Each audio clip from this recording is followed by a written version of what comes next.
Nabi Musa alaihissalam waktu lagi nunggu di Tur Sina, ada beberapa kejadian yang terjadi. Di antaranya adalah setiap hari beliau menerima wahyu. Taurat turun berapa ayat, berapa surah, sampai 40 hari sempurna. Ada beberapa kasus terjadi di hari ke-37 dia pernah minta agar diperlihatkan Allah. Lalu Allah memperlihatkan dulu ke gunung-gunung sekitarnya, ternyata berantakan, hancur. Nabi Musa alaihissalam pingsan. Ada sebelum kasus itu terjadi, Musa alaihissalam mengatakan begini, ya Allah, Zat yang maha adil, aku ingin sekali melihat keadilanmu. Kasus apa di muka bumi ini yang aku lihat dengan mata kepala, lalu kemudian aku lihat keadilanmu. Jibril AS datang mengatakan, hai Musa, Tuhanmu berkata, kau tidak akan bisa sabar kalau kau lihat langsung kejadian, lalu kamu menilai keadilannya Allah. Nah, tidak semudah itu. Allah pencipta, tahu semua. Dia bilang, saya akan coba memahami dengan taufik dari Allah. Allah setuju, baiklah silahkan. Musa alaihissalam disuruh mendatangi sebuah sumber mata air di sekitar situ. Tidak ada orang, di padang pasir. Tur Sina adalah padang pasir yang luas, gunung-gunung batu. Musa alaihissalam ke situ. Perintah Allah, Musa alaihissalam hanya melihat saja, nggak buat yang lain. Nggak ikut campur, nggak apa-apa. Lihat saja apa yang terjadi. Musa alaihissalam ambil posisi agak jauh, orang-orang nggak lihat, nggak ada yang tahu. Ternyata Musa AS waktu nunggu ada satu orang lewat naik kuda. Begitu tiba di air, orang ini minum di mata air itu. Minum di mata air. Dan rupanya di pinggang sebelah kirinya ada kantong isinya dinar. Uang-uang ditaruh. Waktu dia minum jatuh. Dia tidak sadar kalau itu jatuh. Kemudian dia naik kudanya, dia pergi. Ini orang pertama yang dilihat oleh Musa AS. Datang orang kedua teman-teman sekalian, anak kecil. Belum balik, 9-10 tahun. Datang, minum di mata air, dia lihat ada kantong duit di bawah, pergi. Orang kedua, Musa AS lihat. Orang ketiga datang, orang buta, sudah tua datang, dia dengar suara air, dia lewat musafir, dia minum air itu, dia wudhu, dia mau sholat. Dalam kisah ini dikatakan begitu. Tapi Allahu alam di zaman Nabi Musa sholatnya apa sama dengan kita, tidak tahu. Karena syariat Nabi Musa AS berbeda. Mungkin jumlahnya beda, mungkin namanya beda, mungkin waktunya beda, Allahu alam, kita nggak tahu. Karena kita tahu adalah sholat yang diajarkan kepada Nabi SAW 5 waktu sholat ini. Waktu datang orang buta, begitu selesai wudhu, dia mau sholat, rupanya kembali si penunggang kuda tadi, kembali ke sini.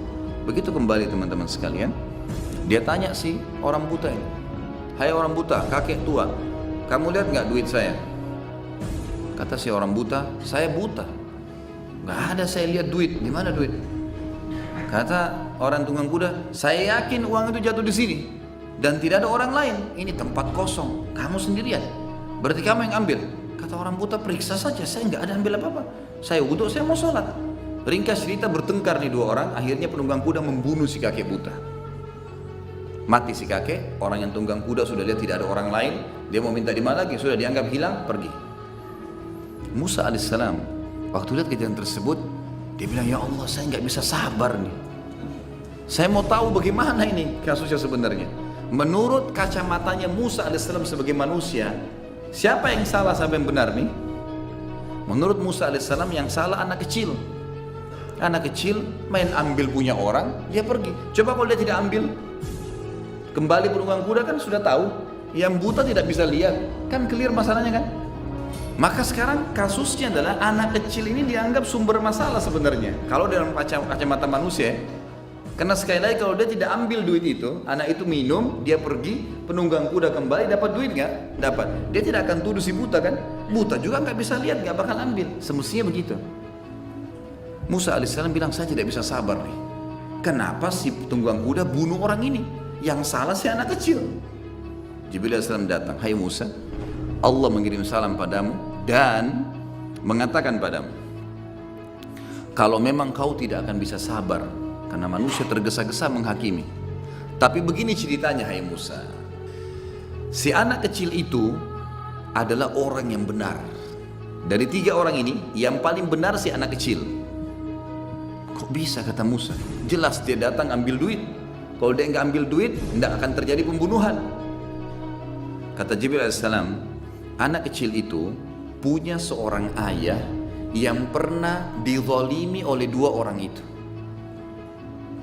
Pernah ayahnya si anak ini kerja dengan penunggang kuda dan tidak dikasih gajinya yang jumlahnya sama isi kantong itu.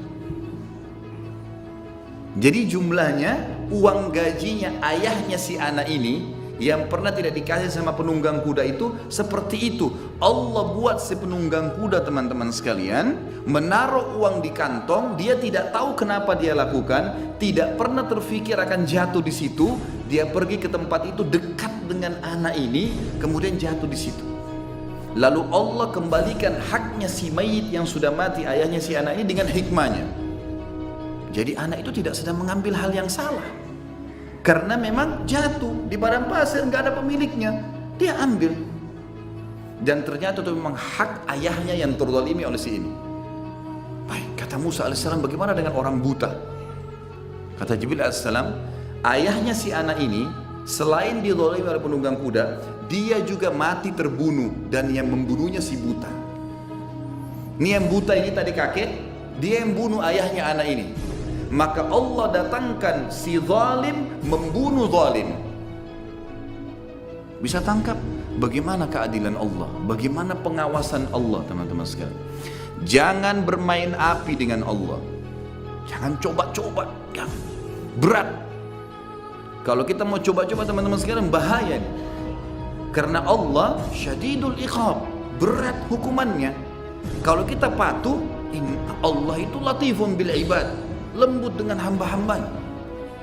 Nah, kita harus paham, jangan konyol nih, saya buat nggak apa-apa, Allah nggak tahu. Hati-hati, hukuman perbuatan dosa lebih berat daripada perbuatannya. Saya pernah kasih contoh, buat nota palsu 1 juta, Allah nggak hilangnya 1 juta, 100 juta hilang dari antum. Capek, masuk rumah sakit, tabrakan, segala macam hal, hanya karena masalah itu. Buat dosa sejam berzina, teman-teman, cukup sakit 1 bulan, nggak berimbang. Tapi kalau ibadah terbalik, sholat duha rakaat duha bisa bersedekah untuk 360 sendi. Hati-hati, jangan bermain macam-macam. Allah mengatakan dalam Al-Quran, A'udzubillahi minasyaitonirrajim, innahum yakiduna kaida. Orang-orang itu, kafir dan orang munafik, orang-orang ahli maksiat ini, mereka mengatur tipu daya. Apa kata Allah? Wa akidu kaida, dan saya punya tipu muslihat dengan mereka. Pernah nggak teman-teman sekalian ingat kisah Fir'aun? Fir'aun ini monster pada saat itu. Dia menyuruh membunuh bukan orang Bani Israel, orang besar, semua anak bayi laki-laki. Anak bayi loh ini dibunuh. Kita, anak bayi itu kalau nangis rasanya mau digendong ya. Nggak ada orang kalau masih normal itu mau mukul anak bayi, nggak ada. Ditepuk, dikasihani, iya, itu perasaan fitrah. Apalagi kalau sampai dipegang, ditusuk, berat. Tapi Fir'aun suruh, saking monsternya Fir'aun ini sampai dia mendatangkan bayi-bayi Bani Israel sebelum disembelih, lalu dijadikan sebagai program setiap prajuritnya harus cium baunya Bani Israel, tahu baunya Bani Israel. Didatangkan bayi anak Mesir, cium baunya, ini baunya orang Kipti, ini baunya Bani Israel.